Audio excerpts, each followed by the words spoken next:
ating kilos o sa ating galaw.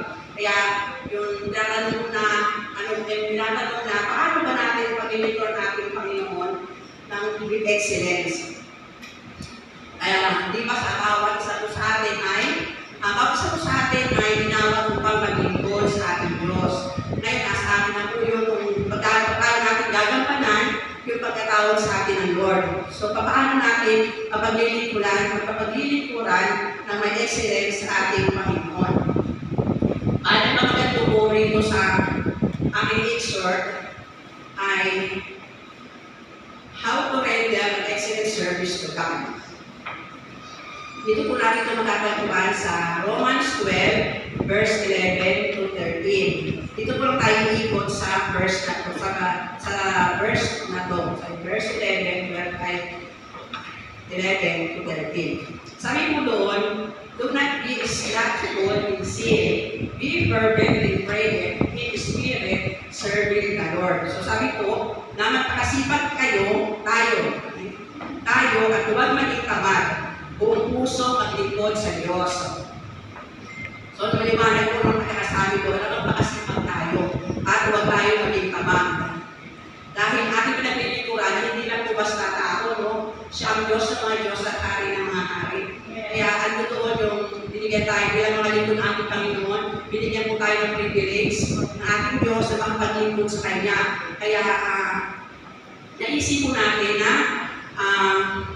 yung sa ating paglilingkod, meron po tayong naisip po natin na may passion at tapat na puso yung ating paglilingkod sa ating Panginoon.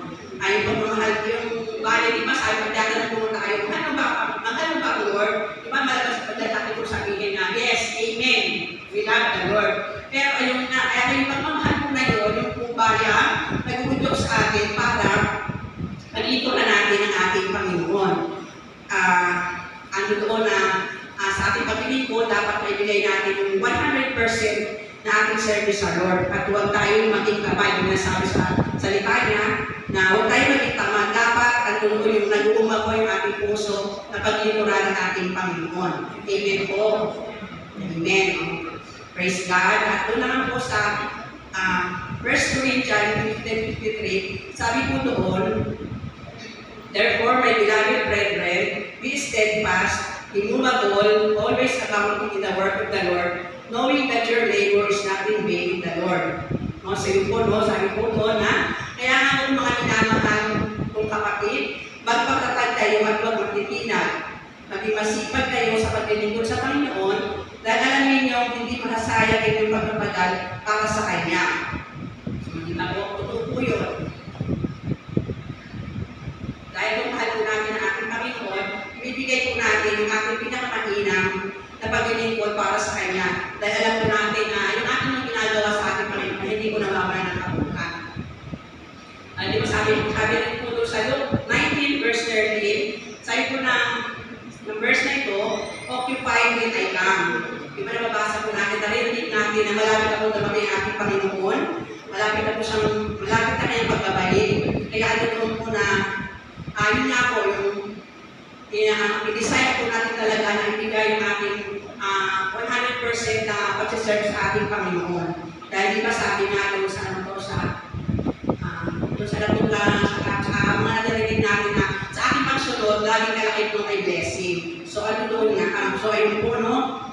Sabi rin po doon sa Matthew 9:37, sabi po doon na the harvest is plentiful, but the laborers are few. Napakarami na aanihin, ngunit kakaunti ang mag-aani.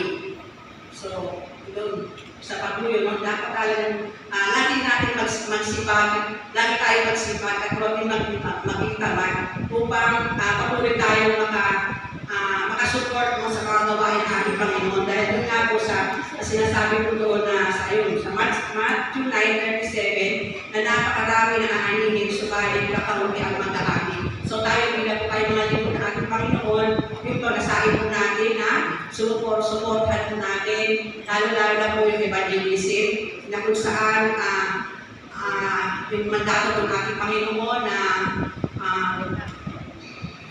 inayat natin po yung mga salita sa lahat ng tao, napapanood man o hindi. kapag malapit na lang kayo pagdating. Amen. Number 2 na po tayo. Sa number 2, sabi po doon, dito naman po tumatagpuan sa Romans 12, verse 12. Sabi po doon, rejoice in hope,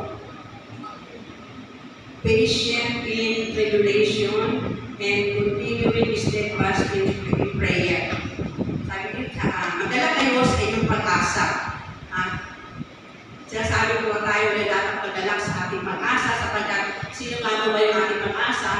Ibang ating pag-asa ay ating Panginoon. Na anumang circumstances na dumating sa ating buhay, nakakasigurado tayo na meron po tayong Diyos na nagbibigay ng pag-asa at siyang pag-asa natin. So, paano po? Kailangan na i-focus po natin ang ating pag-asa sa ating Panginoon Jesus na siya lang ang pag-asa natin. Wala na pong iba. Wala na pong iba sapagkat ito po talaga ang katangian ng ating Panginoon. Wala na pong papalay sa Kanya. At maging sa Kanya mga promises na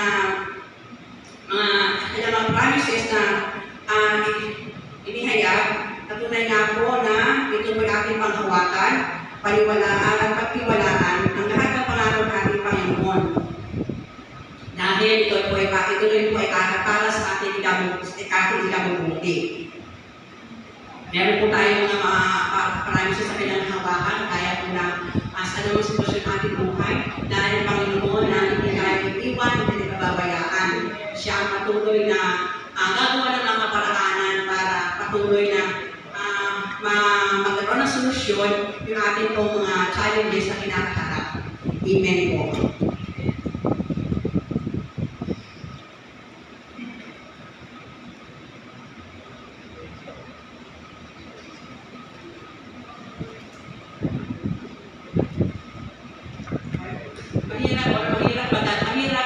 Mahirap po gawin yung laging magalang dahil sa mga challenges na ating po na nararanasan. Subalit, meron po tayong Panginoong Jesus na magbibigay sa atin ng pag-asa. At dahil dyan, makakapatuloy po tayo sa ating takbuhin para po nakakapatuloy tayo sa ating takbuhin, sa ating buhay. For God promised that He will never leave us nor forsake us. So, yun nga po, no? So, let us rejoice in the Lord always. Number 3 po, tumunti sa number 3, patient in tribulation. So po, ganun din po, no, ito rin po ibatagpuan sa Romans 12, verse 12. Sabi po na maging matyaga tayo sa hati-hatian. Maging matyaga tayo sa hati-hatian. No, ito kapag hati na sinasabi, ito nga po yung mga dumalagay sa ating mga pagsubok o mga challenges. Pero ito pong sinasabing magalak ay patient in tribulation. Hindi po ito natural sa meron ng nagtatagayan ng ganong ugali mo. Yung andun na yung patient na nasa panahon ng mga pagsubok, andun talaga na nanatili siyang matatag, nanatili siyang malakas. Subalit po sa tao po na mahirap po sa tao, sa mahirap po sa isang tao, hindi po niya ito na-exercise sa kanyang sarili. Kasi yung patience po ay nadidevelop naman. Dinidevelop po yung patience at ito nga po ay nadidevelop. Sabi nito, patience means refuse to stop, hindi ka titigil, hindi ka susuko upang maranasan ang excellent service na dapat ibigay sa ating Panginoon. Kaya dapat po natin i-develop yung patience sa ating buhay. Sabi po sa 2 Timothy 3 verse 12, Indeed, all who desire to live a godly life in Christ will be persecuted, but we must stand firm in our faith in the Lord. So yun po, sa kabila ng mga challenges natin na naranasan, dapat tingnan sa ating sarili na manindigan sa ating pananampalataya sa ating Panginoon. Number 4 na po tayo, consistency in prayer. yung walang sawang pananalangin, pray continually, pray without ceasing. Ito po yung sinasabi doon sa 1 Thessalonians 5:17, na laging manalangin. Consistency in prayer is not easy to maintain. It doesn't mean every minute, every seconds we are praying, but make it a habit make it a habit na lagi tayo pa mananalangin. Gaya po nung sa pagkain natin, sa ating pagtulog, at sa mga ating gawain. Sanayin po natin ang aming sarili na lagi po mananalangin. Dahil prayer can move the hand of God. And prayer is not a communication with God. So yun po. Dito po sa number 5 naman po tayo. Doon po sa Romans 12:13a, contribute to needs of the saint. Share with the Lord's people who are in need. Tumulong kayo sa pangangailangan ng mga kapatid.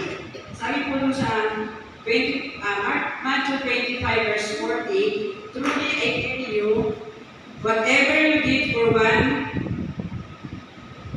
of the least of these brothers and sisters of mine, you did it for me.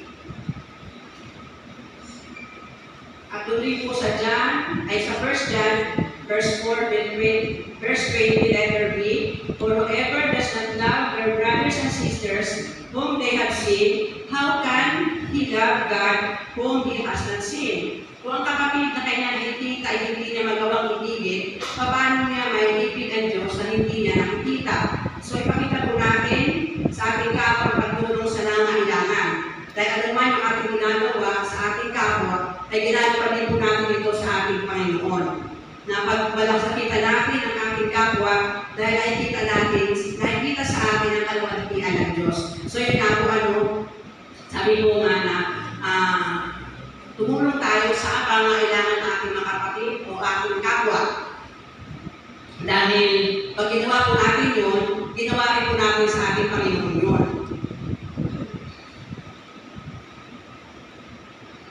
So yun po maiksi lang po itong exhortation ko na ginawa na may naintindihan po kayo. Amen. So ito po sa ating conclusion, ito po sabi dito na remembering that we are serving an excellent God. At dapat excellent din natin i-offer sa Kanya. Kung paano sumunod ating Panginoon Yesus sa Diyos Ama at naglingkod sa tao passionately, dapat din natin nasahin na maibigay yung ating excellent service sa ating Diyos dahil sa kong pribileyo na makapaglingkod sa Kanya. Kahit na hindi natin siya nakikita, patuloy tayo nagtitiwala sa Kanya at naghihintay sa dakilang araw ng Kanyang pagbabalik. Praise the Lord. Hallelujah. So yun lang po yun lang po, hanggang doon lang po yung ating next short. Sana po na may naunawaan po tayo. Sige po.